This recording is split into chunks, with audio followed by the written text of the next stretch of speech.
Good evening, all of you. So, in today's class, we are going to start and complete the full chapter registration of documents. Now, this chapter registration of document, if you are doing CS executive old syllabus, it is there in old syllabus also in a paper known as ECL, Economic and Commercial Law. And if you are in executive new syllabus, obviously it is in your JIGL. Okay. Now, this chapter holds good for 4 to 5 marks. Okay, the weightage of this chapter will be of 4 to 5 marks. Now, a lot of students face tremendous difficulty while memorizing the chapter. ठीक है, तो अब मैं ये chapter आपके लिए बहुत आसान बनाने वाला हूं thanks to the hand written notes. कुछ नहीं करना है, फुल्ली एग्जॉस्टिव नोट्स है, ये पूरा का पूरा हैंड रिटन नोट्स आपके लिए रेडी है. खाली आपको इसको अच्छे से चाट जाना है. ये देखिए, देखिए भाई, ये पूरा का पूरा हैंड रिटन नोट जो है, ये इसको अच्छे से चाट जाना है. लगभग 12 पेजेस का केवल ये हैंड रिटन नोट्स है. और इतना जल्दी यहां से पढ़ाई होगा और आप लोग का भी यहां से इतना जल्दी मेमोरी में जाएगा ना कि कुछ बताया नहीं जा सकता. हैंड रिटन नोट्स का बात ही अलग रहता है. सो दिस एंटायर चैप्टर, एक पन्ना भी जो है इंस्टीट्यूट का कोई भी टॉपिक अपना छूटा हुआ नहीं है. सब कुछ जो है अपने कवर कर लेंगे ये 12 पन्ना का हैंड रिटन नोट्स में. Registration of document govern by the Indian registration act, the registration act 1908. चलिए आ जाइए. Let us start. आइए, here we go. The registration act 1908. अच्छा, ये नोट्स बनाने में पूरा एक दिन का मेहनत लगा. Full 1 day I have taken to prepare these notes. ठीक है, अब ये एक दिन का मेहनत लग गया, बहुत बढ़िया हुआ. ये इन्वेस्टमेंट है. अब अपने चैप्टर जो है लगभग 2 घंटा के अंदर पूरा दिमाग में ये चैप्टर मैं आपके बैठा दूंगा. आपको क्या करना है, फोकस के साथ खाली सुनते चलना है. The registration act 1908. सुना है ये नाम, रजिस्ट्रेशन एक्ट 1908. मैं बताता हूं, घर में आपके चर्चा हुआ होगा इस एक्ट के बारे में. द रजिस्ट्रेशन एक्ट 1908 बोल करके नहीं, बट कैसे चर्चा हुआ होगा, जब आपके घर में आपके मॉम या डैड या किसी और ने बड़े ने प्रॉपर्टी खरीदा होगा और मम्मी बोली होगी अभी सबको बताने का दरकार नहीं है, पहले रजिस्ट्री हो जाने दो. अभी दोस्त लोग को भी बताओ तो पहले रजिस्ट्री हो जाने दो, पहले रजिस्ट्री हो जाने दो. जी हाँ, रजिस्ट्री हो जाने दो, रजिस्ट्री हो जाने दो, बिकॉज ये है द रजिस्ट्रेशन एक्ट 1908 का नियम. तो अगले बार जब ये बात हो ना तो बोल देना हाँ चिंता मत करिए, हमको भी पता है कि जब तक रजिस्ट्री नहीं हो जाता as per the Registration Act 1908, the document is not admissible as an evidence. So the document of transfer of immovable property is admissible as an evidence only when it is registered as per the Registration Act 1908. चलो ठीक है. अब इस act में हम लोग को क्या पढ़ने मिलने वाला है, पहले हम आपको एक ओवरव्यू दे देते हैं. रजिस्ट्रेशन मतलब होता क्या है, वो सारा डॉक्यूमेंट तो रजिस्टर नहीं करवाना पड़ता होगा. तो कौन सा डॉक्यूमेंट्स है for which registration is compulsory and if it is having any exception, तो क्या एक्सेप्शंस है, एंड कौन सा डॉक्यूमेंट है जिसका रजिस्ट्रेशन आपके ऊपर करवा भी सकते हो, नहीं भी करवा सकते हो, ऑप्शनल है. So the documents for which registration is compulsory and the documents for which registration is optional. And what is the time limit for getting this documents registered. कुछ टाइम लिमिट भी होगा, जिन लोगों का रजिस्ट्रेशन कंपलसरी है उनका तो time limit भी होगा. What is the time limit of registration of those document. कहां रजिस्ट्रेशन होता है, किस अथॉरिटी के पास रजिस्ट्रेशन होता है भाई, तो ये सब हम लोग को यहां पर पढ़ने मिलने वाला है. प्रोसीजर क्या होता है रजिस्ट्रेशन का और कंसीक्वेंसेस क्या होगा if we are not registering the documents which were required to be compulsorily registrable. What will be the consequences of non registration of those documents which we should have got compulsorily registered. ठीक है, चलिए start करते हैं. The registration act 1908. सबसे पहले सब बच्चों का एक ही क्वेश्चन रहता है, मीनिंग ऑफ रजिस्ट्रेशन की. सर आखिर रजिस्ट्रेशन होता क्या है. रजिस्ट्रेशन का मतलब बहुत सिंपल है. रजिस्ट्रेशन मींस जो भी हम लोग मान लो कोई इमूवेबल प्रॉपर्टी का खरीदा बेची किए हैं, तो जो इमूवेबल प्रॉपर्टी का खरीदा बेची जिस टर्म्स एंड कंडीशंस पर हुआ है वो जाकर के हम लोग एक गवर्नमेंट सर्वेंट को, गवर्नमेंट ऑफिसर को, जिसको हम लोग बोलते हैं रजिस्ट्रार एंड सब रजिस्ट्रार, वो रजिस्ट्रार एंड सब रजिस्ट्रार के पास जाकर के हम लोग नोटिंग करवा देते हैं. इसी को बोलते हैं रजिस्ट्रेशन. सो रजिस्ट्रेशन का मतलब क्या है, रजिस्ट्रेशन का मतलब है कि recording what, the contents of the document, recording the contents of the document. document by which an immovable property has been transferred. ठीक है, this content will be recorded by government officer obviously. Sir इसका दरकार क्यों, हम लोग क्यों government officer को बताने जाए? फ्रॉड को रोकने के लिए। आज मान लो से फॉर एग्जांपल मेरे पास मेरा हाउस प्रॉपर्टी है, ठीक है, आप लोग सब जानते हैं कि मेरा ये हाउस प्रॉपर्टी है। से फॉर एग्जांपल मेरे पास ये प्रॉपर्टी आप लोग सब जानते हैं, ए बी सी डी सब जानते हैं। अब मान लो ये प्रॉपर्टी मैंने ए को बेच दिया और उसे कंसिडरेशन ले लिया। ए तो बोला हाँ बिल्कुल हमने आपको यहाँ पर देखा, ये आप ही का प्रॉपर्टी है मोहित सर, तो मैंने ए को ये प्रॉपर्टी बेच दिया, उसे कंसिडरेशन पूरा ले लिया। अब ये किस किस को पता है? मेरे को पता है और ए को पता है। फिर हम बी को बुलाएंगे, बी बोला हाँ हम आपको देखें आप यहीं रहते हैं, तो मैंने सेम प्रॉपर्टी बी को भी बेच दिया, इसमें ए को थोड़ी ना भनक लगेगा। या B is also unaware that I have already sold the property to A and I am not having the ownership, A is having the ownership of this property. So what buyers normally do, they cross check from the government officers, that is the registrar's office, कि जो property मोहित sir बेच रहे हैं क्या उनके पास बेचने का हक है क्या? तो बायर्स लोग पहले क्रॉस चेक करता है, सर्च करवाता है प्रॉपर्टी का ओनरशिप। तो कहां से सर्च करवाएगा? जाहिर सी बात है गवर्नमेंट ऑफिस से सर्च करवाएगा। तो गवर्नमेंट ऑफिस में कैसे पता चलेगा कि ये प्रॉपर्टी मोहित सर का है कि नहीं है? रजिस्ट्रेशन के बदौलत। तो जब मोहित सर ने ए को प्रॉपर्टी बेचा होगा तो ए इतना बेवकूफ तो है नहीं, ठीक है, ए पक्का बोलेगा चलो रजिस्ट्री करवाते हैं। तो रजिस्ट्री जब हुआ होगा तो जाहिर सा बात है रजिस्ट्रार के पास सारा का सारा रिकॉर्डिंग हमने करवा दिया होगा ट्रांजैक्शन का।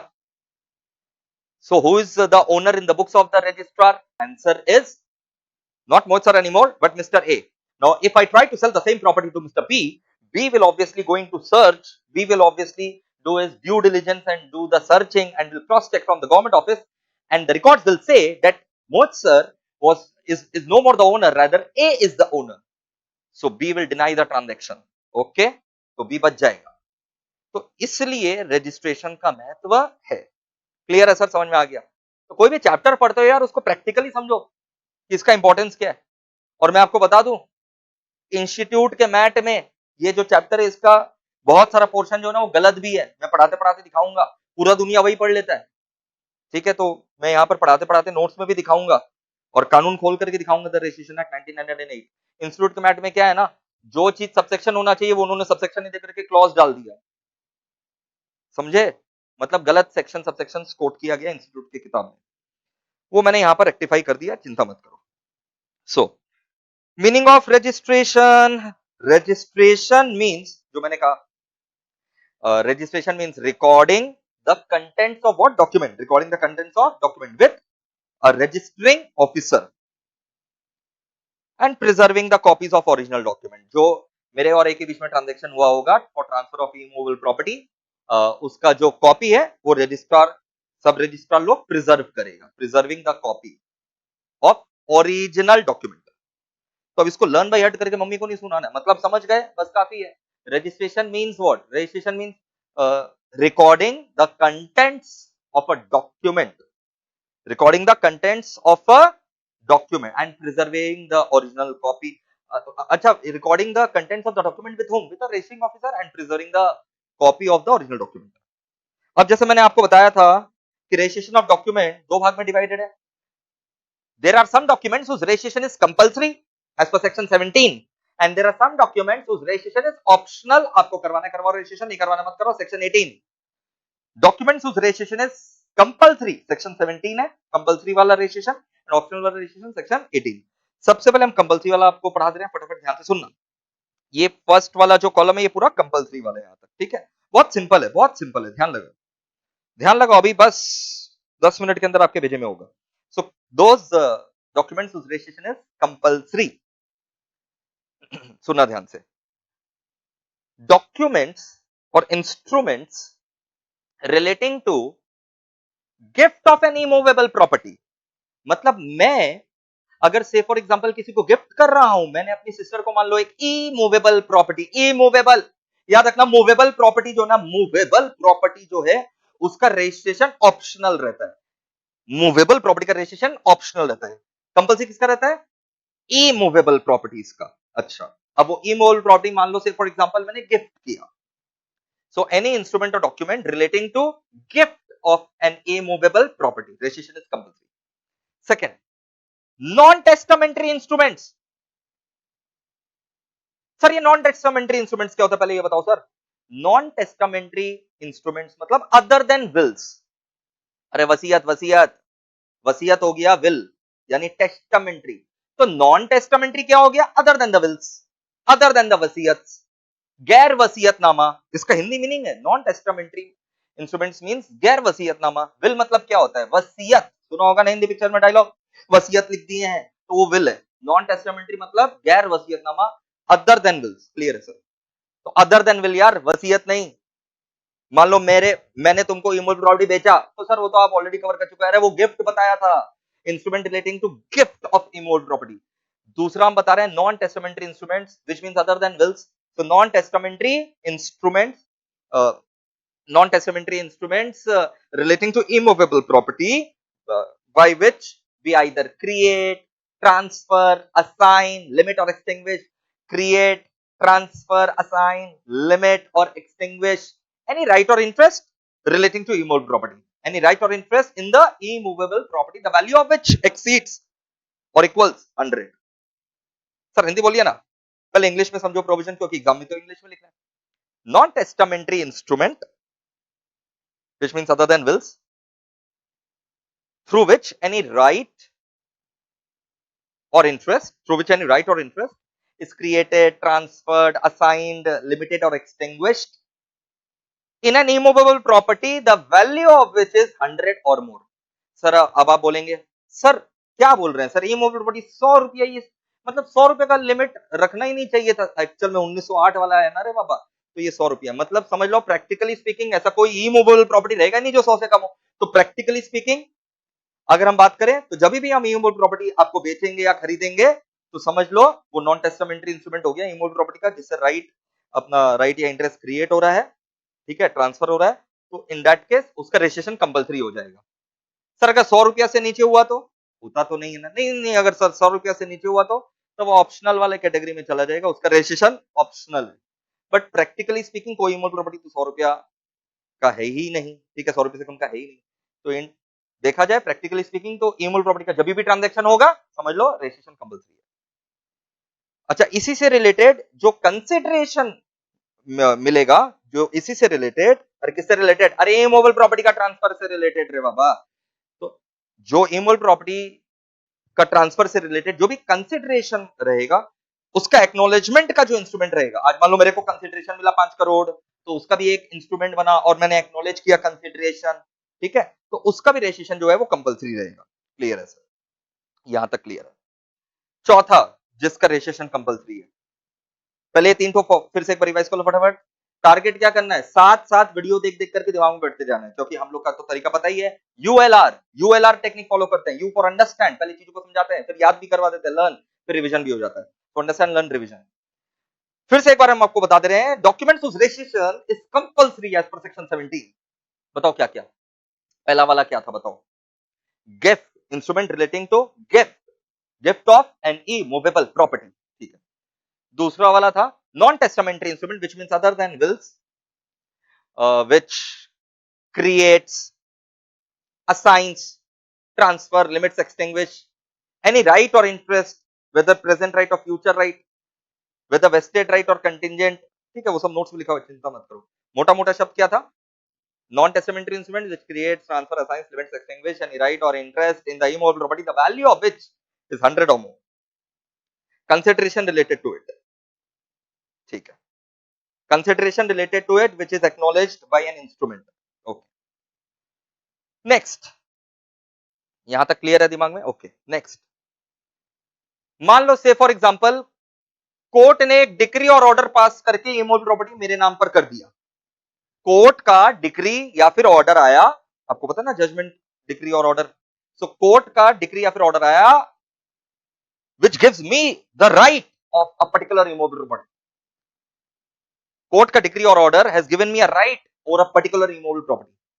अब वो राइट क्या मैं कर रहा हूं पता है, ठीक है, वो राइट मैं किसी को बेच रहा हूं, ठीक है, कोर्ट का जो डिक्री और ऑर्डर था, by virtue of the court's decree or order I have got a right over any immovable property, now that right I am transferring or assigning to someone else,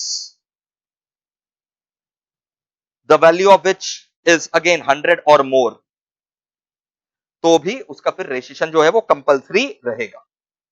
clear है sir हम लोग को? Clear है? ठीक है, यहां तक दिमाग में? कितना ठो मैंने आपको बता दिया? मैंने आपको अभी तक 4 ठो बता दिया। ठीक है, 5 वाला बड़ा सिंपल है, लीज। अरे lease exceeding 1 year, so lease of an immovable property which exceeds 1 year, 1 साल से ज्यादा का अगर क्या है लीज है तो उसका रजिस्ट्रेशन कंपलसरी है। 5 हो गया। छठवा लास्ट है, चिंता मत करो, कंपलसरी वाला, transfer of property under section 53A of transfer of property act 1882। Section 53A जो है of transfer of property act 1882, ये हम लोग ईबीसीएल में भी पढ़े हैं। ईबीसीएल में तो गोदी में बिठा करके पढ़ाया गया ये वाला, और आप टैक्स में भी पढ़े होंगे, क्योंकि टैक्स में भी जब हाउस प्रॉपर्टी आपने पढ़ा होगा तो डीम्ड ओनरशिप में आपने पढ़ा होगा section 53A of transfer of property act 1882 के बारे में। तो जब ट्रांसफर ऑफ प्रॉपर्टी हो रहा है under section 53A of transfer of property act 1882, तो उसका रजिस्ट्रेशन जो है कंपलसरी रहेगा। जिन लोग टैक्स में भी नहीं पढ़ा, जिन लोग ईबीसीएल में भी नहीं पढ़ा, कोई बात नहीं, आप खाली इतना दिमाग में रखना कि ये भी एक डॉक्यूमेंट है जिसका रजिस्ट्रेशन कंपलसरी है। कौन सा document? Relating to transaction under section 53A of transfer of property act 1882। इसमें क्या होता है, शॉर्ट में सुन लो। बायर जो है ना, बायर ऑलरेडी पोजेशन ले लिया है इमूवेबल प्रॉपर्टी का, बायर कब्जा कर लिया इमूवेबल प्रॉपर्टी के ऊपर, जो कंसिडरेशन है उसका सब्सटैंशियल पार्ट वो दे चुका है, और रिमेनिंग जो कंसिडरेशन का पार्ट है बायर इज विलिंग टू पे। ठीक है, तो ऐसे सिचुएशन में भी ऐसा डॉक्यूमेंट का रजिस्ट्रेशन जो हो जाता है कंपलसरी। बायर कब्जा कर लिया होगा इमूवेबल प्रॉपर्टी के ऊपर, ठीक है, और सेक्शन 53 ये बोलता है बायर के पास पोजेशन है इमूवेबल प्रॉपर्टी का, सब्सटैंशियल कंसिडरेशन का पार्ट वो पे कर चुका है, रिमेनिंग कंसिडरेशन वो डिनाई नहीं कर रहा है, वो पे कर देगा बोल रहा है, तो ऐसा डॉक्यूमेंट्स का भी रजिस्ट्रेशन कंपलसरी है। फटाफट मेरे को बता दो 6 डॉक्यूमेंट जिसका रजिस्ट्रेशन कंपलसरी है। Gift of immovable property, non testamentary instrument यानी other than will relating to immovable property of value of 100 और more, consideration related to it, acknowledgement of the consideration related to it, lease exceeding 1 year, lease exceeding 1 year, court ने decree या order pass किया था जिसके कारण मेरे पास right आ गया immovable property का, अब वो मैं किसी को असाइन कर रहा हूं या ट्रांसफर कर रहा हूं। एंड लास्ट वाला section 53A of transfer of property act 1882, ये 6 इंस्ट्रूमेंट्स डॉक्यूमेंट्स का रजिस्ट्रेशन कंपलसरी रहेगा। ठीक है, चलो बाबू, सबसे पहला मैंने क्या बोला था कंपलसरी में, फटाफट बताओ, फटाफट एकदम। सबसे पहला क्या बोला था, instrument of gift of immovable property. अब मेरा यहाँ पर एक क्वेश्चन है, गिफ्ट ऑफ इमूवेबल प्रॉपर्टी में मेरा क्वेश्चन है, मान लो डोनर क्या किया, गिफ्ट डीड बना दिया और अपना हाउस प्रॉपर्टी डोनी के नाम कर दिया। मान लो डोनर से फॉर एग्जांपल मिस्टर ए है, मिस्टर ए क्या किया, मिस्टर बी को गिफ्ट कर दिया अपना इमूवेबल प्रॉपर्टी, ठीक है, और गिफ्ट डीड भी बना दिया और मिस्टर बी को हैंड ओवर कर दिया, तो रजिस्ट्रेशन करवाना पड़ेगा कि नहीं करवाना पड़ेगा? करवाना पड़ेगा, रजिस्ट्रेशन तो कंपलसरी है गिफ्ट ऑफ इमूवेबल प्रॉपर्टी से रिलेटेड। लेकिन मिस्टर ए मर गया मान लो, अब बताओ, रजिस्ट्रेशन अभी तक हुआ नहीं। क्वेश्चन समझ में आ गया? Mister A has gifted his immobile property to Mr. B. The documents have been signed by both donor and donee. But before registration of such document, Mr. A dies. अब बताओ क्या होगा? क्या अब रजिस्ट्रेशन हो सकेगा? बोलो, क्या अब रजिस्ट्रेशन हो सकेगा मेरे बच्चों? क्या बोल रहे हो? बोलो। बिल्कुल हो सकेगा, बिल्कुल हो सकेगा। यहां पर कोर्ट बोला कि डोनर गिफ्ट डीड साइन करने के बाद अगर मर भी जाता है, रजिस्ट्रेशन के पहले अगर डोनर मर भी जाता है, बट क्योंकि डोनर और डोनी ने गिफ्ट डीड साइन कर दिया है, उसके बाद अगर डोनर मर भी जाता है तो donee can apply for registration of document and the sub registrar आएगा आगे जाकर के, the registering officer can not deny the registration merely because of the death of the donor. ठीक है, तो अभी भी इसका रजिस्ट्रेशन हो सकता है। इसका केस लॉ का नाम है कल्याण सुंदरम वर्सेस कटप्पा। सुने थे ना, या करुप्पा, करप्पा, कटप्पा नहीं बोल रहे, करप्पा। ओके, सो हेल्ड बाई, ये देखो अब पढ़ रहे हैं हम लोग, हाँ ध्यान लगाओ। कंपल्सरी रजिस्ट्रेशन का बात हो रहा है, सेक्शन नंबर 17 वाला देखते चलो। Instrument of gift of immovable property held by the Privy Council in case of Kalyana Sundaram versus Krappa. ठीक है, कल्याणम सुंदरम वर्सेस करप्पा। सर ये प्रीवी काउंसिल कौन है सर? नॉर्मली तो हम लोग held by supreme court, high court सुनेंगे, प्रीवी काउंसिल क्या है? ये अंग्रेजों के जमाने का सुप्रीम कोर्ट है। ठीक है, कॉन्स्टिट्यूशन ऑफ इंडिया जब आया ना 1950, तो उसने सारे कोर्ट्स का अपील वगैरह सुनने के लिए क्या बना दिया? Supreme court, highest court. But वो तो 1950 में आया, तो उसके पहले प्रीवी काउंसिल हुआ करता था। ठीक है, 17th सेंचुरी में ये प्रीवी काउंसिल बना था और ये 1950 तक चला, 1950 तक चला, और उसके बाद इसको कौन रिप्लेस कर दिया? सुप्रीम कोर्ट रिप्लेस कर दिया। ठीक है, लेकिन जो जजमेंट्स है वो तो आज के दिन भी वैलिड है। तो held by privy council in Kalyana Sundaram versus Karappa. Sir दोनों नाम याद नहीं हो तो एक नाम याद हो तो भाई एक नाम याद कर लेना। ऐसे भी सीएस वाले बच्चों को इतना सारा केस लॉस दिमाग में रखना पड़ता है कि हो सकता है वो जंबल हो जाए, तो अगर आप एक नाम भी याद कर लेंगे तो भी आपका काम चलेगा।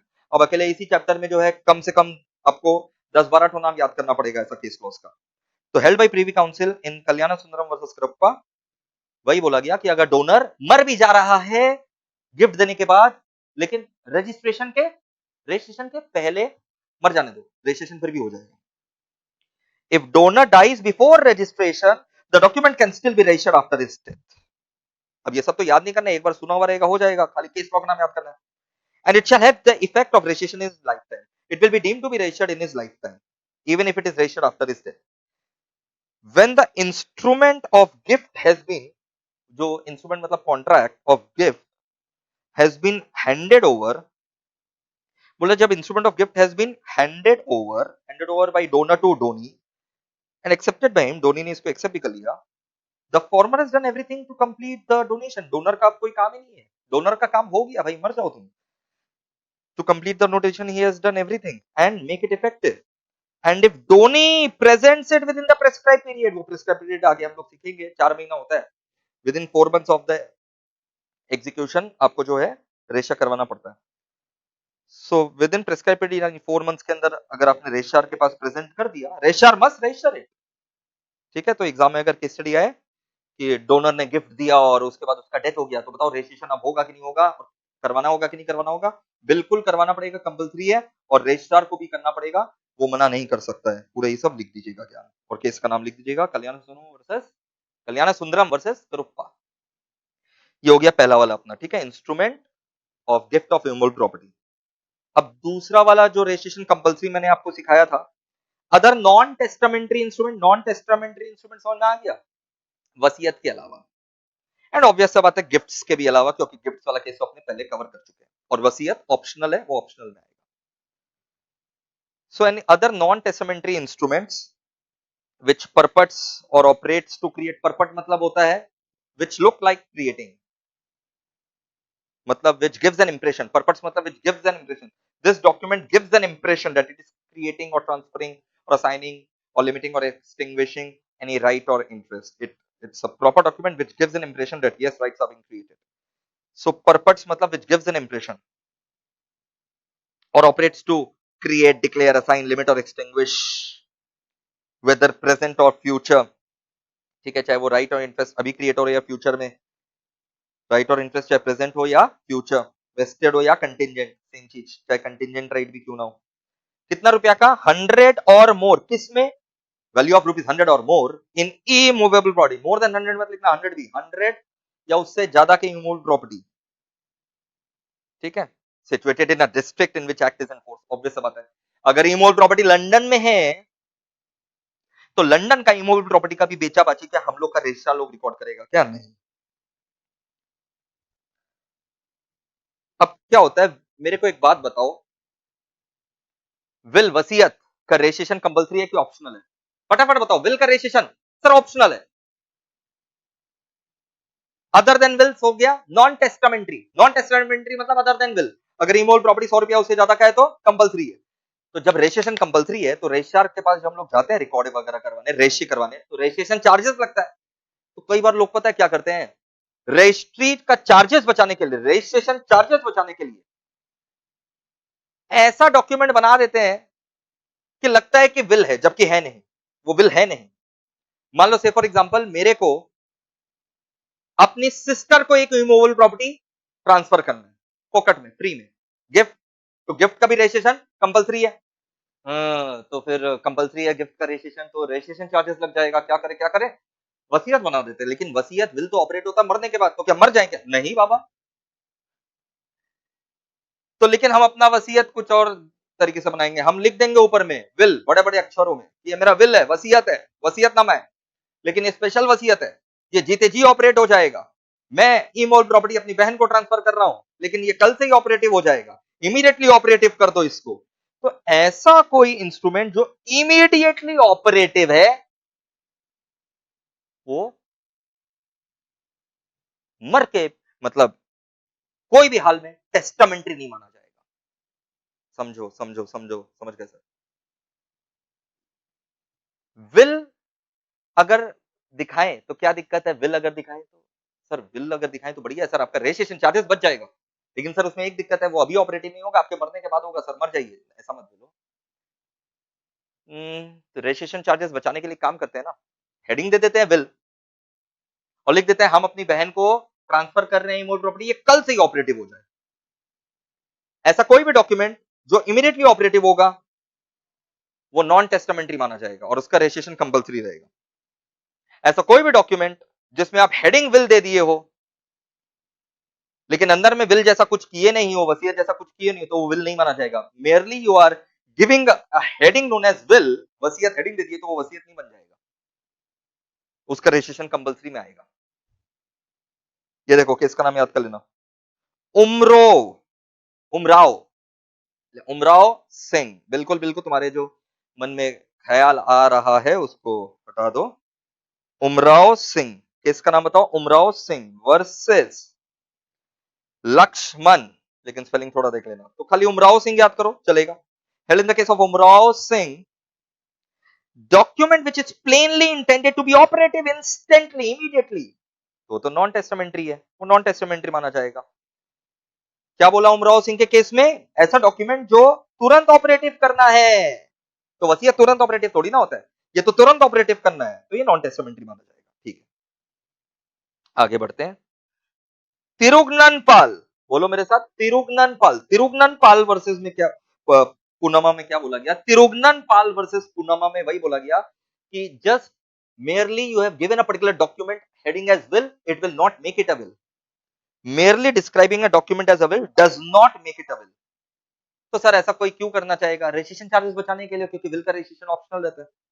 तो जो चीज विल नहीं भी होता है, अगर आप उसमें विल लिख देंगे, सोचेंगे रजिस्ट्रेशन चार्ज बच जाएगा, तो नहीं बचेगा। तिरुगननपाल वर्सेस पूनमा।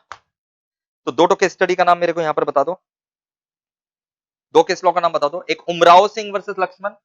उमराव सिंह वर्सेस लक्ष्मण में ये बोला गया any document which is immediately operative is non testamentary. And दूसरा केस तिरुगननपाल वर्सेस पूनमा में विल हेडिंग दे दोगे तो वो विल नहीं रहेगा।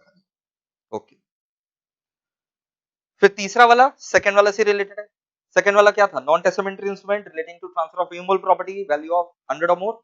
अब यहां पर नॉन टेस्टामेंट्री इंस्ट्रूमेंट जो एक्नॉलेज कर रहा है consideration, non testamentary instrument which acknowledges the receipt or payment, the receipt or payment और भाई consideration, consideration on account of, वही सब चालू कर दो, creation, declaration, assignment, extinguishment, limitation, जो ऊपर में पढ़े थे। Consideration on account of creation, declaration, assignment, limitation, extinction of वही right, title, interest.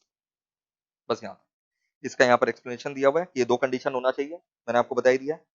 Receipt of consideration और रिसिप्ट ऑफ कंसिडरेशन का यहाँ पर क्या है? एक्नॉलेजमेंट ऑफ पेमेंट ऑफ 100 और more relating to immovable property. So there must be a receipt of consideration and there must be an acknowledgement of such consideration which should be 100 or more. चौथा वाला क्या बताया था मैंने? Lease exceeding 1 year, lease exceeding 1 year. अच्छा, lease exceeding 1 year तो उसका registration क्या हो जाएगा? कंपल्सरी।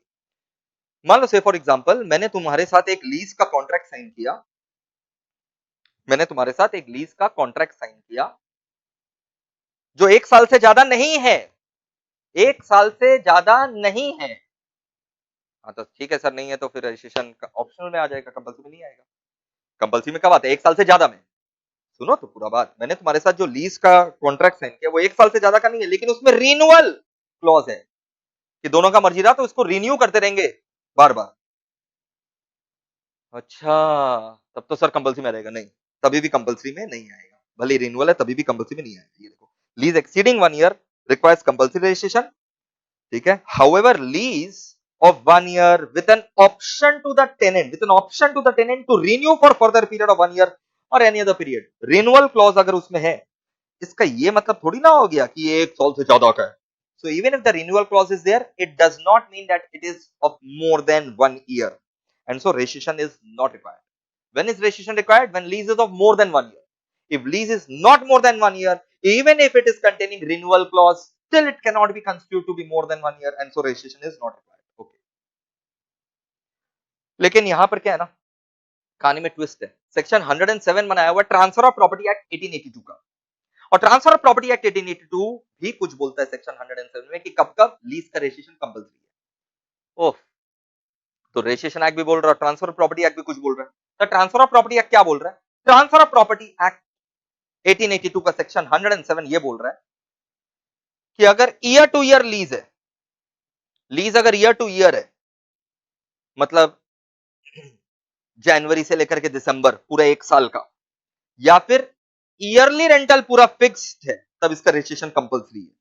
ये देखो, section 107 of transfer of property act 1882, as per section 107 of transfer of property act 1882, a lease of 1 year या फिर रिजर्विंग ईयरली रेंट रिजर्व्ड है, साल भर का पूरा रेंट रिजर्व्ड है, रिक्वायर्स रजिस्ट्रेशन। तो सर किसका सुने? यहां तो 1 साल वाला भी बोल दिया, और रजिस्ट्रेशन एक्ट 1908 बोला तो मोर देन 1 ईयर। हार्मोनियस कंस्ट्रक्शन लगाना पड़ेगा, सारे प्रोविजंस को कंबाइन करना पड़ेगा। ये रहा applying doctrine of harmonious construction following leases of immovable property, following leases of immovable property are compulsorily registrable. ये 3 ठो lease related to immovable property compulsory registrable. एक तो जो 1 साल से ज्यादा का था, ठीक है सर, मोर देन 1 ईयर वाला, या फिर if it is from year two year, या फिर if it reserves yearly rent, ठीक है, मतलब 1 साल या फिर 1 साल से ज्यादा, या ईयरली रेंट पूरा रिजर्व था, मतलब 1 साल या 1 साल से ज्यादा, या फिर ईयरली रेंट रिजर्व था। इसलिए आप देखेंगे लोग 1 साल का भी लीज नहीं करते, लोग 11-11 महीना का करते हैं, ये सबसे बचने के लिए, है ना। और 11 महीना में भले रिन्यूअल वाला पॉइंट्स है, उससे कोई फर्क नहीं पड़ता। तो चार्ट तो अभी तक बताओ ना फटाफट, रजिस्ट्रेशन कंपलसरी। हाँ सर, दिमाग में आप तो घोल करके बैठा दिए हैं सर। एक तो आपने बताया instrument relating to gift of immovable property, instrument relating to gift of immovable property, और इसमें आपने सर ये भी बताया हम लोग को कल्याणम सुंदरम वर्सेस करप्पा, कि डोनर मर भी जाए गिफ्ट देने के बाद, मरो यार, डोनी को उसने गिफ्ट दे दिया है, तो मरने के बाद भी डोनी जो है रजिस्ट्रेशन करवाएगा, तो रजिस्ट्रार मना नहीं कर सकता, ठीक है। दूसरा सर आपने बताया non testamentary instrument relating to immovable property, जिससे राइट इंटरेस्ट, चाहे वो प्रेजेंट या फ्यूचर राइट हो, वेस्टेड या कंटिंजेंट राइट इंटरेस्ट हो, क्रिएट हो रहा है, लिमिट हो रहा है, एक्सटिंग्विश हो रहा है, असाइन हो रहा है, वैल्यू ऑफ विच इज 100 और more, value of which is rupees 100 और मोर। अब अगर एक डॉक्यूमेंट में आप खाली विल लिख देंगे तो इससे वो विल जरूरी नहीं है बन जाएगा, ठीक है। ये वाला केस हमने पढ़ा था पूनम, तिरुग नमन वर्सेस पूनम, ये रहा भाई, ये वाला केस हमने पढ़ा था तिरुग नेपाल वर्सेस पूनम। और एक चीज हमने यहां पर ही पढ़ा था, उमराव, जान मत बोल देना उमराव सिंह वर्सेस लक्ष्मण में, कि any document which is suppose to be operative immediately, तो वो तो नॉन टेस्टामेंट्री ही माना जाएगा, ठीक है, वो नॉन टेस्टामेंट्री माना जाएगा, testamentary non testamentary if it is operating immediately. फिर इसी से related acknowledgement of the consideration of 100 और more, lease exceeding 1 year, but if lease is not exceeding 1 year and if it is having renewal clause, then registration is not compulsory, ठीक है। फिर transfer property act section 107 भी था, combine करके हमने इस नतीजे पर पहुंचे कि लीज अगर 1 साल या 1 साल से ज्यादा का है या फिर इट रिजर्व ईयरली रेंट तो रजिस्ट्रेशन इज कंपल्सरी। क्लियर। फिर हम लोग आ रहे हैं क्लॉज ई में। आ जाइए क्लॉज ई। क्लॉज ई बेटा बड़ा सिंपल है, देख लो। अरे भाई कोर्ट का डिक्री और ऑर्डर जिससे मेरे को राइट इंटरेस्ट मिला, अब वो मैं किसी को ट्रांसफर कर रहा हूं। तो नॉन टेस्टामेंट्री इंस्ट्रूमेंट, मतलब यार वसीयत को छोड़ करके यार, तो नॉन टेस्टामेंट्री इंस्ट्रूमेंट मतलब इंस्ट्रूमेंट समझो ना या डॉक्यूमेंट समझो ना, जिससे मैं ट्रांसफर कर रहा हूं, असाइन कर रहा हूं, डिक्री या फिर कोर्ट का ऑर्डर या कोर्ट का कोई अवार्ड जो मेरे लिए रिवॉर्ड था। मतलब अवार्ड मतलब समझ में आ रहा है ना रे बाबा, जो कोर्ट ने फैसला सुनाया था, ट्रिब्यूनल ने कोई फैसला सुनाया। Decree or court's order or any award in order to create interest as mentioned in clause B. वापस से देख लो, ऐसा कोई भी इंस्ट्रूमेंट, ऐसा कोई भी non testamentary instrument by which I am transferring, non-testament instrument by which I am transferring or assigning any decree or court's order. I am transferring or assigning what? Decree or court's order or award to create the interest. What kind of interest? वही वाला जो clause B में अपने सीखे थे, right or interest, ठीक है, in immovable property value of which is 100 or more. तो आप ऐसे लिख देना mentioned in clause B। और फिर छठवां वाला जो है ना, वो छठवां वाला सेक्शन 17 का सबसेक्शन 1A में मेंशन है। तो सेक्शन 17 का सबसेक्शन 1 का पांचों clause, clause A transfer of immovable property, gift, gift, ठीक है, gift of immovable property. Clause B non testamentary instrument, immovable property 100 और मोर। क्लॉज सी कंसिडरेशन उससे से related. Clause D lease of more than 1 year. Clause E non-testamentary instrument by which we are transferring or assigning the court's order or decree or award। Okay, अब last वाला क्या है, section 17 subsection 1A। इसमें क्या था, वही immovable property, section 53A of transfer property act 1882। So document यानी instrument containing the contract of transfer for consideration of any immovable property for purposes of section 53 of transfer property act 1882। word to word नहीं लिखना, आप लिखिएगा ना, अब लिखिएगा document और instrument related to section 53A of transfer of property act 1882। Full marks. Document और instrument related to transfer of property under section 53A of transfer of property act 1882। Clear है मेरे बच्चों, ये 6 जो मैंने आपको बताया, अरे भाई क्लॉज ए से लेकर के clause E of section 17 subsection 1 and section 17 subsection 1A, तो ये 6 ठो ऐसा इंस्ट्रूमेंट्स है जिन लोग का रजिस्ट्रेशन कंपलसरी है।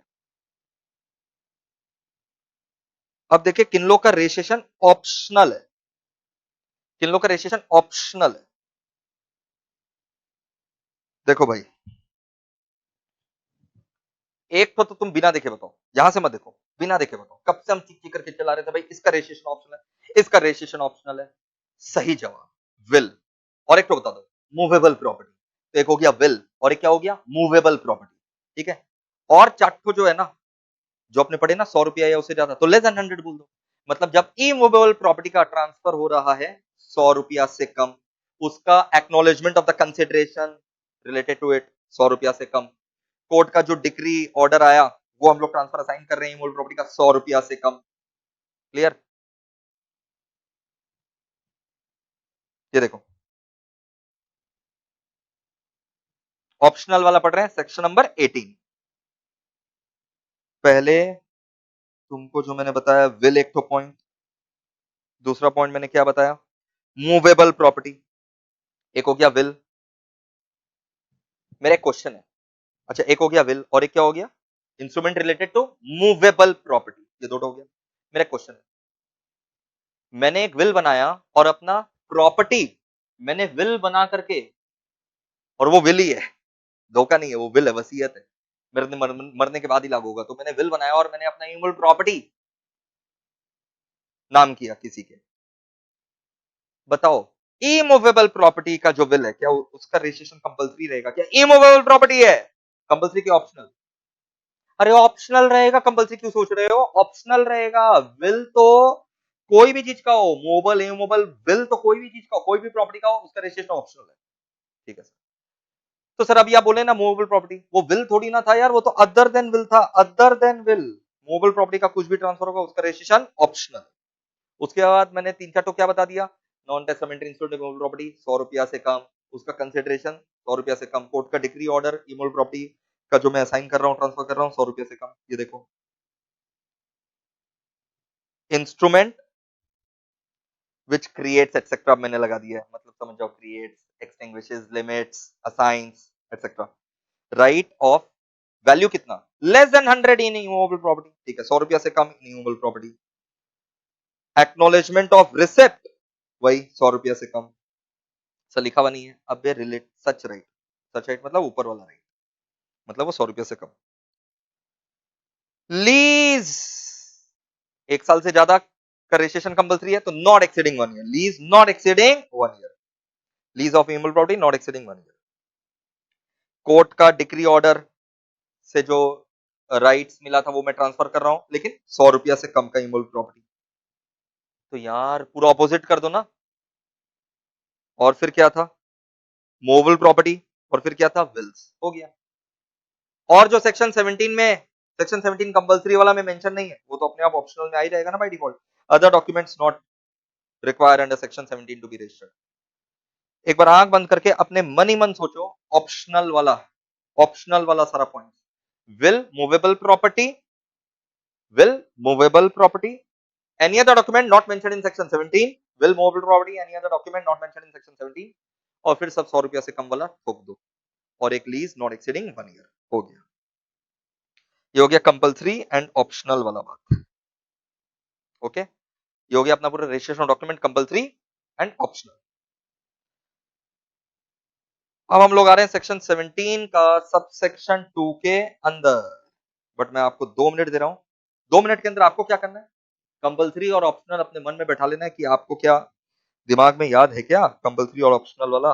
2 मिनट मन में लीजिए और इमेजिन करिए, just imagine boys and girls, imagine.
मन ही मन सोचिए, कंपलसरी और ऑप्शनल वाला आपके दिमाग में बैठ रहा है कि नहीं।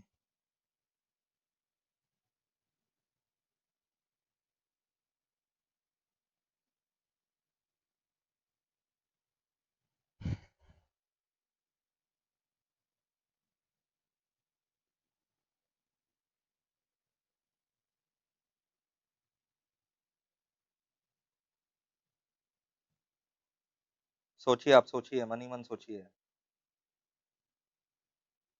देखिए, देखिए भाई कहाँ गलती है, देखिए इंस्टीट्यूट के मैट में सेक्शन 17 ये लिख रहा है, बहुत बढ़िया बात है, section 17 whose registration is come, pen ले लेता हूँ, हाँ, section 17 whose registration is compulsory, ठीक है बिल्कुल। सेक्शन 17 का subsection 1 clause A instrument of gift of immovable property, clause B non testamentary वाला बात, क्लॉज सी उसका कंसिडरेशन वाला बात, clause D lease more than 1 year वाला बात, है ना, clause D lease more than 1 year वाला बात जो है, ये है, ये क्लॉज डी है। यहां इन्होंने क्लॉज डी दिया नहीं, और यहां दे दिया क्लॉज डी, जबकि ये क्लॉज ई है, तो ये डी नहीं होगा, ये ई है। और ये वाला जो इन्होंने ई दे दिया, ये ई है ही नहीं कुछ, सेक्शन 17 सबसेक्शन 1 है। तो ये सब इतना भारी मिसप्रिंट्स है, ठीक है। और बाद बाकी लोग भी यही पढ़ा दे रहे हैं, पढ़ ले रहे हैं भाई, प्लीज प्लीज प्लीज। ये देखो मैं आपको कानून खोल करके दिखाता हूँ फिर से एक बार, मेरे नोट्स तो आपने देख ली ना, वहां ठीक था। यहां इन्होंने गायब कर दिया डी, जो ई है उन्होंने डी दे दिया, और जो कुछ नहीं है ई दे दिया उसको। नहीं, ये सेक्शन 17 सबसेक्शन 1 है। ये देखो, ये देखो सेक्शन 17, ये मैंने कानून खोल लिया, section 17 of the registration 1908, section 17 का सबसेक्शन 1 का क्लॉज ए से लेकर के, देखो डी क्या है, लीज, वही वाला 1 साल से ज्यादा वाला। ई जो कोर्ट का डिक्री ऑर्डर का बात हो रहा था, और जो छठवां नंबर है वो क्या है, सबसेक्शन 1 है, सबसेक्शन 1 है, सेक्शन 17 का सबसेक्शन 1 है, जो section 53 A of transfer of property act 1882 का बात करता है। ओके सर, बहुत बढ़िया, हम लोग इसको गलती नहीं करेंगे, आपके बच्चे हैं। Now back to the notes.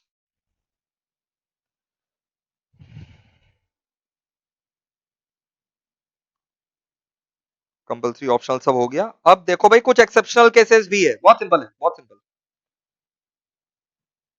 जो सेक्शन 17 हमने अभी पढ़ा ना, सेक्शन 17 वाला क्या था, registration is compulsory of some documents, उसमें से कुछ एक्सेप्शंस है, मतलब कंपल्सरी नहीं है कुछ। सेक्शन 17 का कुछ एक्सेप्शंस बनाया गया है, जो बोलता है कि रजिस्ट्रेशन कंपल्सरी नहीं है।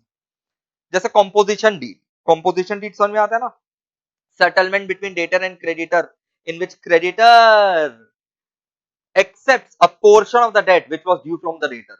So settlement between creditor and debtor, जिसमें creditor थोड़ा सा माफ कर दे रहा है debtor को, वो होता है composition deed, ठीक है। तो ये एक्सेप्शन है, ये सब का रजिस्ट्रेशन कंपलसरी नहीं माना जाएगा।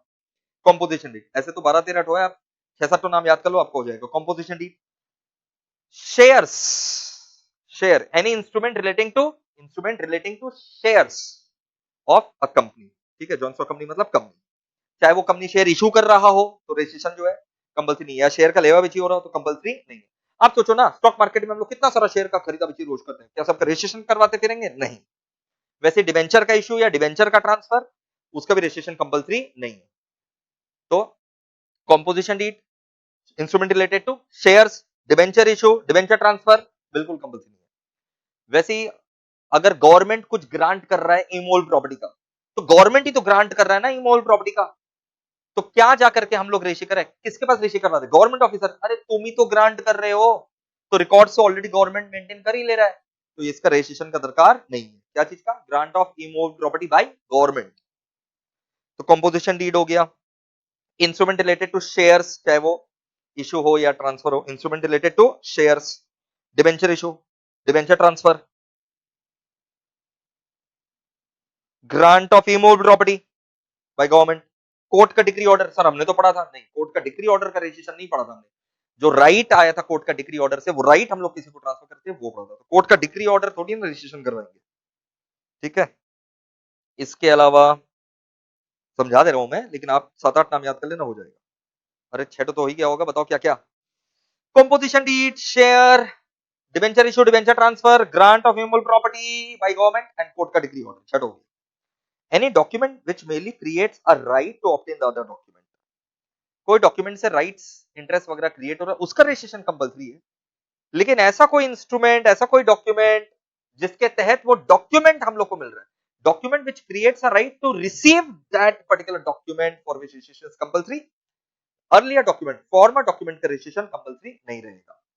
मान लो से फॉर एग्जांपल मैं आपको इमोल प्रॉपर्टी बेच रहा हूं, इसका रजिस्ट्रेशन कंपलसरी है, बट मान लो से फॉर एग्जांपल कंसेंट चाहिए, परमिशन चाहिए मेरे भाई से, उस डॉक्यूमेंट का रजिस्ट्रेशन कंपलसरी नहीं रहेगा, ठीक है। Institution of partition by revenue officer, कई बार क्या होता है, गवर्नमेंट के रेवेन्यू ऑफिसर्स लोग लैंड का पार्टीशन करते हैं जा करके, ठीक है, ताकि लैंड का डिमार्केशन किया जा सके, मार्किंग किया जा सके, डिमार्केशन किया जा सके। मान लो से फॉर एग्जांपल 10 विलेजर लोग बोल रहे हैं ये मेरा जमीन है, ठीक है भाई, तो डिमार्केशन किया जा रहा है। तो जब लैंड का डिमार्केशन हो रहा है, पार्टीशन हो रहा है, वहां पर रजिस्ट्रेशन कंपलसरी नहीं है। वैसी लैंड के खिलाफ हम लोग लैंड को कोलैटरल दे करके लोन ले रहे हैं, एग्रीकल्चरल लोन ले रहे हैं, तो ये सब में रजिस्ट्रेशन कंपलसरी नहीं। ठीक है, चैरिटेबल एंडोमेंट एक्ट में अगर कोई ऑर्डर आ रहा है, रजिस्ट्रेशन कंपलसरी नहीं। हम लोग कुछ गिरवी रख रहे हैं, रुपया ले रहे हैं, रजिस्ट्रेशन कंपलसरी नहीं। मान लो से फॉर एग्जांपल रेवेन्यू ऑफिसर जो है विजय माल्या का जमीन को ऑक्शन किया, आई रिपीट विजय माल्या का जमीन गवर्नमेंट के रेवेन्यू ऑफिसर्स ने ऑक्शन किया और आप जीत गए, आपने हाईएस्ट बोली लगाया, आप जीत गए। मैं रेवेन्यू ऑफिसर हूं, गवर्नमेंट का बंदा हूं, विजय माल्या का प्रॉपर्टी ऑक्शन हुआ, आप जीत गए, तो मैं आपको एक सर्टिफिकेट दूंगा ना कि आप जीते हैं भाई, ये लीजिए आप सर्टिफिकेट ऑफ परचेज, इसका रजिस्ट्रेशन कंपलसरी नहीं है। सर्टिफिकेट ऑफ सेल, मैं आपको सर्टिफिकेट ऑफ सेल दूंगा जो आपके लिए सर्टिफिकेट ऑफ परचेज रहेगा, granted to buyer of the property, sold by public auction by civil revenue officer यानी गवर्नमेंट ऑफिसर। ठीक है, बता दो मेरे को 7-8 आइटम बताओ जिसका रजिस्ट्रेशन कंपलसरी नहीं है। बता देंगे sir, composition deed, share, debenture issue, debenture transfer, decree order of court, grant of immovable property by government, document by which we acquire the right to receive other document by which rights were transferred. Okay, agricultural loan, collateral security, order under endowment charitable act. ठीक है, और just हो गया। और मैंने आपको मान लो एक सर्टिफिकेट ऑफ सेल दिया by public auction by a government और revenue officer to the buyer of the property. बस बस बस। टाइम लिमिट फॉर रजिस्ट्रेशन, बड़ा सिंपल क्वेश्चन है बट बड़ा इंपॉर्टेंट है कि रजिस्ट्रेशन का कोई समय सीमा तो होगा। 25 साल बाद थोड़ी ना डॉक्यूमेंट को रजिस्टर करवाओगे, नहीं सर, 4 महीना में करवाना पड़ता है। Once the contract is executed within 4 months it must be registered, but by paying higher fees, higher registration fees, the time limit can be 8 months, not extra 8 months, 8 months from the date of execution. So if you show some urgent necessity or reason beyond control, that is why you were unable to get the document registered within 4 months of the execution, then by paying higher fees you can get it registered within 8 months from the date of execution. So normally the time limit for registration is 4 months from the date of execution, but if there is an urgent necessity by paying higher fees, it is within 8 months from the date of execution. Now for those documents which were executed out of India, the documents which were executed out of India, property Hindustan का है but the documents were executed out of India, कभी ना कभी वो document Bharat में आएगा, जिस दिन वो डॉक्यूमेंट भारत में आए वहां से 4 महीना काउंट होगा। देखो time limit for registration, document executed in India within 4 months, within 4 months of its execution, but in case of urgent necessity the period instead of 4 months will be 8 months, higher fees has to be paid. Okay, दिमाग में बैठ गया। if it is executed outside India, sir outside India क्यों? मान लो से for example तुम्हारा यहाँ पर इमोल प्रॉपर्टी है बट तुम लंदन में चले गए हो, तुम लंदन रहते हो, तो अब तुम किसी लंदन वाले व्यक्ति के साथ ट्रांजैक्शन किए यहाँ का इमोल प्रॉपर्टी बेचने के लिए, तो जब भी वो कागजात यहाँ पर आएंगे कभी ना कभी तो आओगे प्रॉपर्टी देखने के लिए, कभी ना कभी तो बाहर आएगा, तो वहां से वो 4 महीने काउंट होगा। आउटसाइड इंडिया है तो, आउटसाइड इंडिया है तो with in, okay, within 4 months of its arrival in India, within 4 months of its arrival in India, clear है sir? So document executed in India within 4 months of its execution, but if there is an urgent necessity by paying higher fees, it will be within 8 months from the date of execution. If it is executed outside India, within 4 months of its arrival in India. ये above time limit क्या लगता है, खेला है क्या, मजाक है क्या? नहीं सर, मैंडेटरी है। तो इसका केस का नाम भी याद कर लेना कि भाई ये सब जो above time limits है ये सब बिल्कुल मैंडेटरी है। केस का नाम है राम सिंह, राम सिंह याद कर लेना बस, वर्सेस जसमीर सिंह, तुम खाली राम सिंह याद कर लेना। The above time limits are mandatory held in the case of Ram Singh. लेकिन अगर कोर्ट से कागज मिलने में देरी हो गया, कोर्ट का अगर कुछ अड़ंगा आ गया और कोर्ट से कुछ डॉक्यूमेंट जो मिलना था हमें वो नहीं मिला, तो जो कोर्ट के कारण डिले हुआ it has to be excluded while counting the time limit. So if delay is due to the act of किसका बताओ तो, court, then it has to be disregarded. राजकुमार का case, time limits are mandatory है, held in the case of Ram Singh, but if it is delays because of the act of the court, then such delay will be disregarded. Rajkumar versus Tarappa. Unstamped document Indian stamp act में हमने पढ़ा 1899 में कि stamp duty देना पड़ता है, अगर नहीं दिया तो रजिस्ट्रेशन फिर भी करवा सकते हो, रजिस्ट्रेशन अलग है, स्टैम्प ड्यूटी अलग है। स्टैम्प ड्यूटी नहीं भी दिया, इनसफिशिएंट दिया, कम दिया या नहीं दिया, इससे रजिस्ट्रेशन के ऊपर कोई फर्क नहीं पड़ेगा, रजिस्ट्रेशन आप अभी भी करवा सकते हैं अपने डॉक्यूमेंट का, पेनल्टी स्टैम्प एक्ट में लगेगा। Even if not sufficiently stamp its presentation, you can still present the document for registration, its presentation is still good, okay, it can still be presented, but penalty under stamp act can be limited। Case का नाम है Mahali Ram, okay, versus Upendra Nath. Sir case का नाम याद करना compulsory है क्या? हाँ कंपलसरी है। री रजिस्ट्रेशन में क्या होता है, मान लो से फॉर एग्जांपल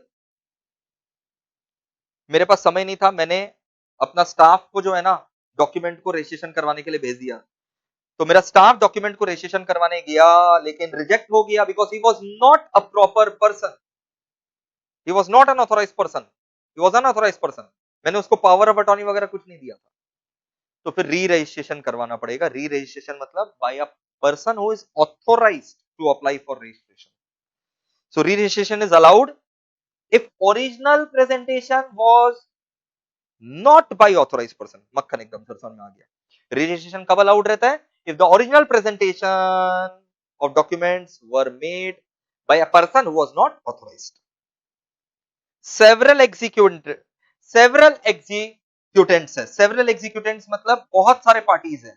मान लो से फॉर एग्जांपल मैं एक बिल्डर हूं और मेरे पास एक बहुत बड़ा जमीन है, ठीक है, बहुत बड़ा जमीन, तो मैं एक बिल्डर हूं, मेरे पास बहुत बड़ा जमीन है, मैं उसको प्लॉटिंग करके बेच रहा हूं। क्या करके? प्लॉटिंग करके। तो मैंने पहले ए को बेचा, जमीन एक ही है, उसका कुछ हिस्सा मैंने ए को बेचा, फिर बाद में बी को बेचा, फिर बाद में सी को बेचा, तो अलग अलग एग्जीक्यूटेंट्स आ जा रहे हैं ना, तो क्या बार बार रजिस्ट्रेशन कराना पड़ेगा? हाँ बार बार रजिस्ट्रेशन करवाना पड़ेगा। Within 4 months of execution, A को बेचा, कॉन्ट्रैक्ट एग्जीक्यूटिव, वहां से 4 महीना, फिर 1 साल बाद बी को बेचा, तो जब बी को बेचा कॉन्ट्रैक्ट किया उसके साथ एग्जीक्यूट, वहां से 4 महीना में मेरे को रजिस्ट्रेशन करवाना पड़ेगा। तो सेवरल एग्जीक्यूटेंट्स है, document executed by several persons at different times may be presented for registration or re-registration within 4 months of execution। Simple था। अब देख लो फटाफट, हमने छोटा छोटा यहां से 3-4 टॉपिक पढ़ा, रिवीजन कर ले रहे। टाइम लिमिट फॉर रजिस्ट्रेशन क्या है? Sir if it is executed in India within 4 months of registration, urgent necessity तो 8 महीने from the date of execution, outside India within 4 months of its arrival in India. Time limits are mandatory, case held in the case of Ram Singh. Court का अगर delay है तो वो delay को disregard किया जाएगा, held in the case of Rajkumar. Unstamped document है तो स्टैम्प एक्ट में पेनल्टी लगेगी, रजिस्ट्रेशन में कोई असर नहीं, आप करवा सकते हैं Mahali Ram. Re registration is allowed if the original presentation was made by unauthorised person. Several executants है तो बार बार रजिस्ट्रेशन करवाना पड़ेगा within 4 months of its execution. वसीयत का अगर हम लोग बात करें, उसका रजिस्ट्रेशन का टाइम लिमिट तो कोई टाइम लिमिट नहीं है, क्योंकि रजिस्ट्रेशन ऑप्शनल है। जब रजिस्ट्रेशन ही ऑप्शनल है तो कोई टाइम लिमिट नहीं है। प्लेस ऑफ रजिस्ट्रेशन, जाओगे कहां? रजिस्ट्रेशन किस ऑफिस में होगा? रजिस्ट्री जो है वो किस ऑफिस में होगा? सुनो,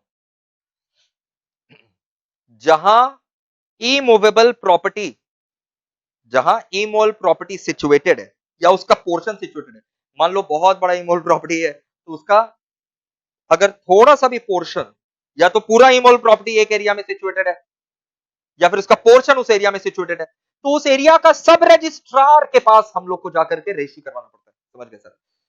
इमोल प्रॉपर्टी जिस एरिया में सिचुएटेड है या फिर उसका पोर्शन जिस एरिया में सिचुएटेड है, उस एरिया का सब रजिस्ट्रार के पास जाकर के रजिस्ट्रेशन करवाना पड़ता है। ये देखो place of registration, place of registration, जो डॉक्यूमेंट से इमोल प्रॉपर्टी बेचाबाची हो रहा है, डॉक्यूमेंट अफेक्टिंग मतलब लेवा बेची हो रहा है, राइट्स ट्रांसफर हो रहा है, डॉक्यूमेंट अफेक्टिंग इमोल प्रॉपर्टी जो मेंशन था वही सेक्शन 17 सेक्शन 1 एंड 2 में। तो उसके लिए क्या बोल रहा है? किसके ऑफिस में रजिस्ट्रेशन होगा भाई? Office of sub registrar, office of sub registrar, sub registrar के ऑफिस में रजिस्ट्रेशन होगा, अंडर हुज सब डिस्ट्रिक्ट या तो होल या some portion of that property is situated. So registration कहां पर होगा?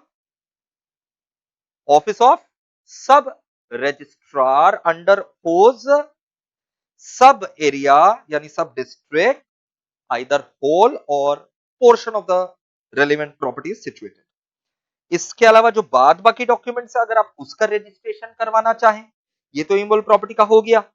इसके अलावा जो बाद बाकी डॉक्यूमेंट्स है, अगर आप उसका रजिस्ट्रेशन करवाना चाहें, तो सेम चीज, office of sub registrar under who सब district the document is executed. Office of sub registrar under sub district the document was executed.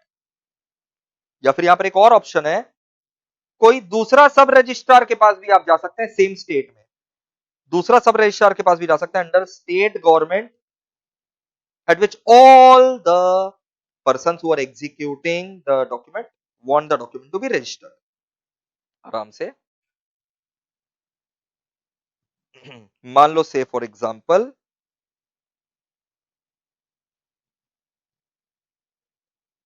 Place है कोलकाता, नहीं दिख रहा है, सुनो, प्लेस क्या है? कोलकाता।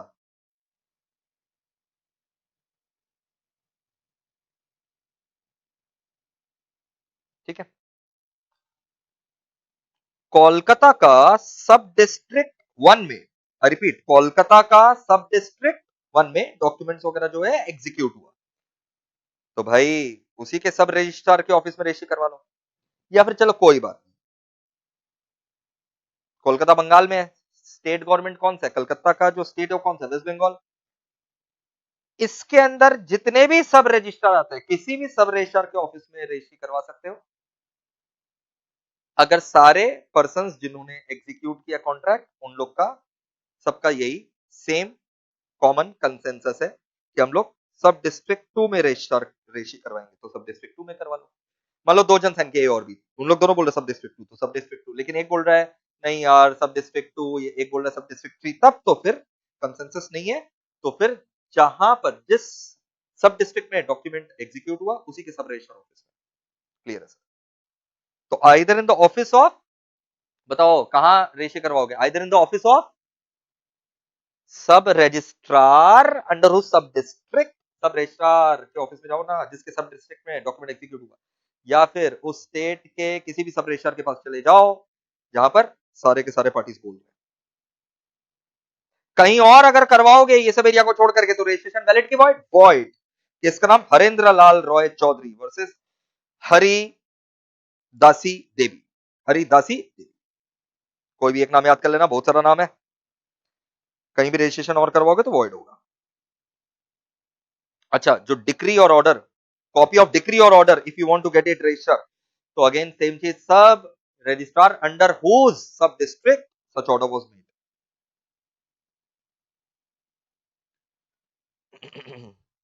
ओके। अच्छा, मान लो बहुत सारा डॉक्यूमेंट ऐसा भी है ना जिसका रजिस्ट्रेशन ऑप्शनल है, करवा भी सकते हैं नहीं भी करवा सकते हैं, जैसे विल रजिस्ट्रेशन ऑप्शनल है, करवा भी सकते हैं नहीं भी करवा सकते हैं, लेकिन अगर करवाना है ना, तो यही सब एरियाज में करवाना पड़ेगा जो भी हमने बताया, कहीं और करवाओगे तो वॉइड माना जाएगा रजिस्ट्रेशन। ऑप्शनल है ठीक है, लेकिन अगर आपको करवाना ही है तो प्रॉपर प्लेस ऑफ रजिस्ट्रेशन में ही रजिस्ट्रेशन वैलिड माना जाएगा। ये केस का नाम याद कर लेना, किशोर चंद्र सिंह, बस एक तो नाम याद कर लेना, held in the case of Kishore Chandra Singh that it is immaterial, फर्क नहीं पड़ता कि रजिस्ट्रेशन कंपलसरी है कि ऑप्शनल है, अगर आपको प्रेजेंट करना है डॉक्यूमेंट फॉर रजिस्ट्रेशन, अगर अनऑथोराइज्ड पर्सन भी प्रेजेंट करेगा तभी भी वॉइड रहेगा, और यहां ये भी बोला गया था कि अगर कहीं दूसरा जगह प्रेजेंट कर दी हो तो भी वो वॉइड रहेगा। ठीक है। अच्छा, by the way, who are the authorised persons to present? Authorised persons कौन है? The persons who are executing the document or claiming, मतलब वही एग्जीक्यूटेंट्स। मान लो ए ने बेचा इमोल प्रॉपर्टी बी को, तो ए या फिर बी ही जो है जाकर के रजिस्ट्री करवाएगा, या उन लोग का असाइनी या agent, but power of attorney, जैसा मैंने आपको बताया था। So person executing or claiming under the document or their assignee or agent authorized by power of attorney. Presentation of will, वसीयत। टेस्टेटर मतलब वो होता है जो वसीयत बना रहा है, तो टेस्टेटर या फिर उसके मरने के बाद जो उसका एग्जीक्यूटर है या जो क्लेमेंट्स है, वो जाकर के रजिस्ट्री करवा सकते हैं। ठीक है, तो टेस्टेटर खुद जीते जी या उसके मरने के बाद जो उसके क्लेमेंट से एग्जीक्यूटर है, they can apply for registration. अच्छा, once a document is registered, it will be operative not from the date of registration, from the date of execution. भाई रजिस्ट्रेशन का 4 महीना का टाइम मिला था, बट इसका ये मतलब थोड़ी ना है जिस दिन रजिस्ट्रेशन करवाएंगे, मान लो 4th महीना में रजिस्ट्रेशन करवाए तो क्या उस दिन से वैलिड है? नहीं, पहले से वैलिड है, from beginning and not from the date of registration. Sir अगर नहीं करवाएंगे रजिस्ट्रेशन तो क्या होगा? तो आपका डॉक्यूमेंट इनएडमिसिबल माना जाएगा, वो कोई सबूत माना ही नहीं जाएगा। Immovable property as it is रहेगा, अफेक्ट नहीं करेगा वो डॉक्यूमेंट, इमूवेबल प्रॉपर्टी को अफेक्ट नहीं करेगा, मतलब ओनरशिप ट्रांसफर नहीं होगा। So if the document is which is required to be registered, but you have not registered, consequences of non-registration cannot affect. क्या होगा रजिस्ट्रेशन नहीं कराओगे तो? It will not affect that immovable property. कोई right confer नहीं होगा, सबूत के तौर पर अदालत में नहीं माना जाएगा, cannot be treated as evidence. बताओ फटाफट तीन दो। It will not affect the immovable property. It will not confer any right, and it will not be treated as evidence. यहां तक ये सारा मेन प्रोविजन है। एक बार हम क्विक रिवीजन आपको दे दे रहे हैं, छोटा छोटा पॉइंट जो हमने पढ़ा था। Registration compulsory, registration optional, exception तो पूरा दिमाग में बैठ चुका था। टाइम लिमिट दिमाग में बैठ चुका है सर, 4 महीना 8 महीना, और यहाँ पर आउटसाइड इंडिया वाला 4 महीना ऑफ इट्स अराइवल। मैंडेटरी है टाइम लिमिट, कोर्ट का अगर डिले है तो वो डिले डिसरिगार्ड किया रहेगा। अनस्टैम्प्ड है, रजिस्ट्रेशन से कोई फर्क नहीं पड़ता, पेनल्टी स्टैम्प एक्ट में लगेगा। री registration allowed if it original registration was presented by unauthorized person. Several executants बार-बार इश्यू करवाओ 4 महीना के अंदर। विल का टाइम लिमिट कुछ नहीं है क्योंकि रजिस्ट्रेशन ऑप्शनल था। Place of registration at the office of the sub registrar under whose sub district either whole or portion of the relevant property situated in case of other document. Office of the sub registrar under whose sub district the document is executed, or office of any other sub registrar in the state government if all the executants agree. और कहीं करवाओगे तो void. Decree वाला वही सब registrar का office में where it is made.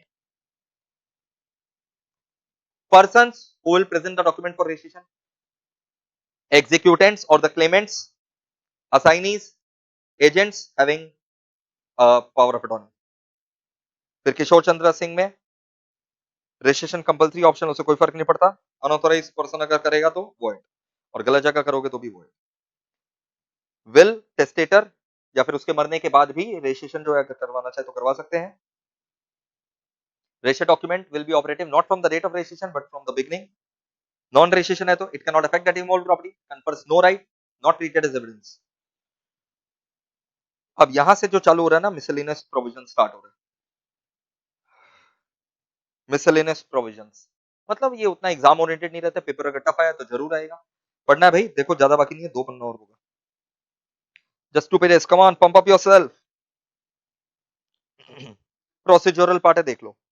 Procedure on admission to registration. देखो जब रजिस्ट्री होगा ना तो डॉक्यूमेंट के ऊपर क्या क्या रहेगा? सर साइन रहेगा, बिल्कुल रहेगा, तो वही सब अपने पढ़ रहे हैं। देखो कंसिडरेशन का अमाउंट लिखा हुआ रहेगा। देखो देखो, on every document which is admitted by the sub registrar for registration other than the copy of decree order, court का डिक्री ऑर्डर के ऊपर थोड़ी ना छेड़छाड़ करोगे। So procedure on admission to registration, on every document which is admitted to registration the document shall contain, जिस document का registry होना है उस डॉक्यूमेंट में क्या रहेगा? सिग्नेचर एंड डिटेल्स, एडिशन मतलब डिटेल्स, नाम वगैरह, एड्रेस वगैरह, signature and details of every person executing the document. बहुत सिंपल है, साइन रहेगा, डिटेल्स रहेगा of every person executing the document. फिर विटनेस लोग का भी साइन रहेगा। देखो signature and addition of every person examined in reference to such document. Examined मतलब क्या है? Witness. Signature and addition, addition मतलब नेम डिटेल्स वगैरह। Signature and addition of executants, signature and additions of witnesses. Payment of money in presence of registering officer, जो registering officer है तो उसके सामने भी पेमेंट ऑफ मनी होता है, जो ड्राफ्ट से दिया जाता है जनरली प्रैक्टिकल लाइफ में, तो उसका जिक्र। सो payment of money in presence of the registering officer. अगर कोई व्यक्ति जो एग्जीक्यूट कर रहा है वो एडमिट करने से मना कर दिया, if any person admitting the execution of such document refuses to endorse the same, कुछ बातों से वो मना कर दिया, मुकर गया, रजिस्टरिंग ऑफिसर मजा के बाद फिर भी रजिस्टर कर देगा, लेकिन ये बात लिख देगा कि he has not endorse such thing. So if any person admitting the execution of such document refuses to endorse the same, registering officer shall nevertheless register it but endorse a note of such refusal. Registry के वक्त उसको बोला गया कि भाई ये detail दो, वो पर्टिकुलर डिटेल नहीं दिया, हो सकता है रजिस्ट्रिंग ऑफिसर रजिस्टर कर दे बट एक नोट ऑफ रिफ्यूजल जरूर लिख देगा. रजिस्ट्रेशन सर्टिफिकेट मिल गया तो ये प्राइमा फेसी एविडेंस है. It's a prima facie evidence that document is registered. Prima facie मतलब अगर आप उल्टा नहीं साबित कर सके तो डॉक्यूमेंट रजिस्टर्ड माना जाएगा. अब अगर आपको लग रहा है कि ये फर्जी है तो आप साबित करिए फर्जी है, नहीं तो ये रहा रजिस्ट्रेशन सर्टिफिकेट, ये एक एविडेंस है, प्राइमा फेसी एविडेंस है, कंक्लूसिव नहीं है, तो आप इसका कॉन्ट्ररी अगर प्रूव कर सकते हैं तो वेल एंड गुड, नहीं तो ये एविडेंस है. अब देखो एक क्वेश्चन है, procedure after registration, procedure after registration of documents of land. जमीन का जो रजिस्ट्री होता है ना उसके बाद क्या प्रोसीजर होता है, ये इन लोग का इंटरनल काम होता है, रजिस्ट्रार लोग का इंटरनल काम होता है.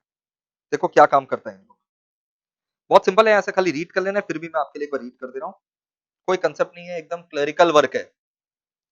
जो रजिस्ट्रार है, जब जमीन का रजिस्ट्री हो गया उसके बाद रजिस्ट्रार क्या करेगा, सुनो, रजिस्ट्रार उस डॉक्यूमेंट का एक copy, registrar shall forward memorandum of the document यानी copy of the document to sub registrars.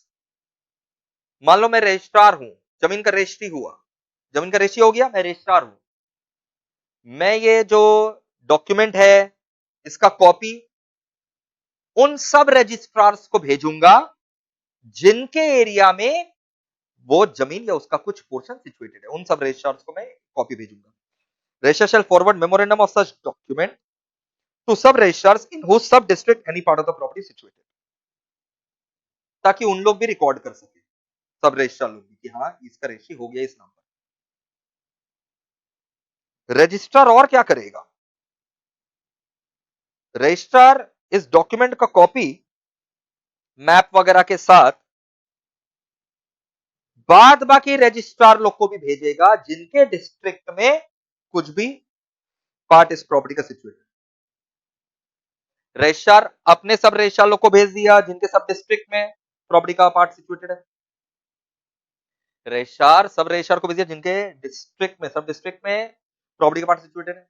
Registrar बाद बाकी रजिस्ट्रार लोग को भी भेज देगा, हो सकता है बड़ा इमोल प्रॉपर्टी हो या दो चार रजिस्ट्रार का जुरिसडिक्शन हो, तो हम बाद बाकी रजिस्ट्रार लोग को भी भेज देंगे जिनके एरिया में प्रॉपर्टी का कुछ भी पोर्शन सिचुएटेड है. अब वो रजिस्ट्रार क्या करेगा, वो अपने सब रजिस्ट्रार लोग को भेजेगा. रजिस्ट्रार सबसे पहला अपना सब रजिस्ट्रार लोग को भेज दिया, बाद बाकी रजिस्ट्रार लोग को भेज दिया जिनके एरिया में, जिनके डिस्ट्रिक्ट में पोर्शन सिचुएटेड है. अब वो बाद बाकी रजिस्ट्रार लोग अपने सब रजिस्ट्रार लोग को भेजेंगे. Such registrar on receiving such copy, अपना बुक नंबर 1 होता है, नाम याद कर लेना, बुक नंबर 1 में रिकॉर्ड करेंगे एंड फॉलो स्टेप 1. स्टेप 1 मतलब अपने सब रजिस्ट्रार को भेजेंगे जिनके सब डिस्ट्रिक्ट में पोर्शन सिचुएटेड है. और फिर सारे के सारे सब रजिस्ट्रार, मेरे जो सब रजिस्ट्रार हैं, किसी और रजिस्ट्रार को जिसको मैंने भेजा उनके जो सब रजिस्ट्रार हैं, वो सारे के सब रजिस्ट्रार बुक नंबर 1 में रिकॉर्ड करेंगे. रजिस्ट्रार लोग भी बुक 1 में रिकॉर्ड करेगा, बाद बाकी सब रजिस्ट्रार लोग भी बुक 1 में रिकॉर्ड करेगा. क्लियर है सर. मान लो कोई सब रजिस्ट्रार रजिस्टर करने से मना कर दिया प्रॉपर्टी, सब रजिस्ट्रार अगर रजिस्टर करने से मना कर दिया प्रॉपर्टी तो कोई रीजन होगा, वो रीजन बुक नंबर 2 में रिकॉर्ड करेगा और डॉक्यूमेंट पे लिख देगा not registered. Shall record his reason in book number 2 and endorse the word, लिख देगा वर्ड रजिस्ट्रेशन रिफ्यूज्ड, मतलब not registered on the document. ठीक है. अब जो अग्रीव्ड पार्टी है जिसको लग रहा है नहीं रजिस्ट्रेशन तो होना चाहिए था, तो भाई अपील कर, सब रजिस्ट्रार ने मना कर दिया. जिस दिन सब रजिस्ट्रार ने ऑर्डर पास किया और बता दिया रजिस्ट्रेशन रिफ्यूज, वहां से 30 डेज के अंदर you can appeal to registrar. और रजिस्ट्रार का भी अगर ऑर्डर आ गया कि रजिस्ट्रेशन रिफ्यूज, तो वहां से 30 डेज के अंदर सिविल कोर्ट में अपील कर दो, उस सिविल कोर्ट में जिस जुरिसडिक्शन में वो रजिस्ट्रार. मक्खन सर, सब रजिस्ट्रार ने मना किया तो वहां से 30 डेज के अंदर जाओगे रजिस्ट्रार के पास, रजिस्ट्रार जब मना कर देगा वहां से 30 डेज के अंदर उस सिविल कोर्ट के पास जाओगे जिस सिविल कोर्ट के अंदर वो रजिस्ट्रार सिचुएटेड है। Appeal by aggrieved party can be made to, सबसे पहले तो registrar within 30 days from refusal order, registrar order reverse कर सकता है, ऑल्टर कर सकता है। रजिस्ट्रार भी मना कर दिया तो 30 डेज के अंदर किसके पास जाओगे? Civil court within his jurisdiction, the office in which such document is sought to be registered, मतलब वही उन लोग का ऑफिस, रजिस्ट्रार सब रजिस्ट्रार का ऑफिस। फिर ये जो है ना एग्जेम्पशंस ऑफ सर्टेन डॉक्यूमेंट्स, कुछ डॉक्यूमेंट्स जो है ना, जो हम लोग गवर्नमेंट के साथ ट्रांजेक्शन करते हैं, गवर्नमेंट के साथ जो हम लोग ट्रांजेक्शन करते हैं, कुछ डॉक्यूमेंट का एग्जेम्पशन रहता है। ये चार ठो नाम याद कर लेना। ये सब डॉक्यूमेंट्स अगर हम लोग गवर्नमेंट के साथ ट्रांजेक्शन कर रहे हैं, ठीक है, चाहे गवर्नमेंट हम लोग को ट्रांसफर कर रहे हैं या हम लोग गवर्नमेंट को ट्रांसफर कर रहे हैं, whether transfer is made by government और in favour of government, exemption, exemption मतलब इन लोग के ऊपर रजिस्ट्रेशन एक्ट 1908 एप्लीकेबल नहीं है। देख लो एक बार, डॉक्यूमेंट इशूड या फिर received by any officer in settlement of land revenue, तो ये सब जनरली गांव वगैरह में होता है। जब लैंड रेवेन्यू का सेटलमेंट हो रहा है तो ऑफिसर लोग, जो गवर्नमेंट ऑफिसर लोग कुछ भी डॉक्यूमेंट इशू करेगा, इंडियन रजिस्ट्रेशन एक्ट यानी रजिस्ट्रेशन एक्ट 1900 एप्लीकेबल नहीं होगा। वैसे मैप्स वगैरह भी अगर भाई गवर्नमेंट ऑफिसर लोग इशू कर रहे हैं इन सर्वे ऑफ लैंड, मान लो एक गांव में बहुत झगड़ा कर चल रहा था जमीन को लेकर के, तो वहां का पंचायत ने गवर्नमेंट को अप्रोच किया, गवर्नमेंट आकर के लैंड का सर्वे करके सबको बताया कि कौन सा प्रॉपर्टी किसके नाम पर है, तो ये सब का रजिस्ट्रेशन एक्ट से कोई संबंध नहीं है। तो बताओ क्या क्या, ऐसा कोई भी document issued or received by officer who is engaged in making settlement of land revenue, ठीक है, जमींदार लोग के साथ सेटलमेंट चल रहा है या फिर लैंड का क्या चल रहा है, सर्वे, तभी भी रजिस्ट्रेशन एप्लीकेबल नहीं रहेगा। कुछ डॉक्यूमेंट ना पीरियोडिकली फाइल करना पड़ता है रेवेन्यू ऑफिसर लोग को, तो डॉक्यूमेंट्स अगर हर साल फाइल कर रहे हैं, मान लो मेरे को जमीन का रिकॉर्ड रेवेन्यू ऑफिसर को हर साल फाइल करना है, मेरा जमीन है उसका रिकॉर्ड रेवेन्यू ऑफिसर को हर साल फाइल करना है, तो क्या हर साल रजिस्ट्रेशन करवाते फिरेंगे क्या? तो documents which are periodically filed with the revenue officer, उसके ऊपर रजिस्ट्रेशन एक्ट एप्लीकेबल नहीं है। और ग्रांट ऑफ लैंड तो हम लोग पहली बात कर चुके थे, उसके ऊपर रजिस्ट्रेशन एक्ट एप्लीकेबल नहीं है। किसके ऊपर? Grant of land by government. तो ये आपका पूरा का पूरा रजिस्ट्रेशन एक्ट 4 to 5 मार्क का चैप्टर है। आई होप आपको पूरा का पूरा याद हो गया होगा, ठीक है, बहुत फास्ट इसलिए हो गया, वंडरफुल एक्सप्लेनेशन तो है ही, उसके अलावा ये वंडरफुल नोट्स के कारण, ठीक है, तो इसलिए आपका बहुत फास्ट हो गया, बट ट्रस्ट में आपको पूरा चैप्टर याद हो गया होगा। वीडियो को और एक बार देख लीजिएगा तो रिवीजन का भी दरकार नहीं रहेगा, साथ साथ ही रिवीजन हो जाएगा। ओके, चलो all the best, bye bye, आज के लिए इतना ही, बाय।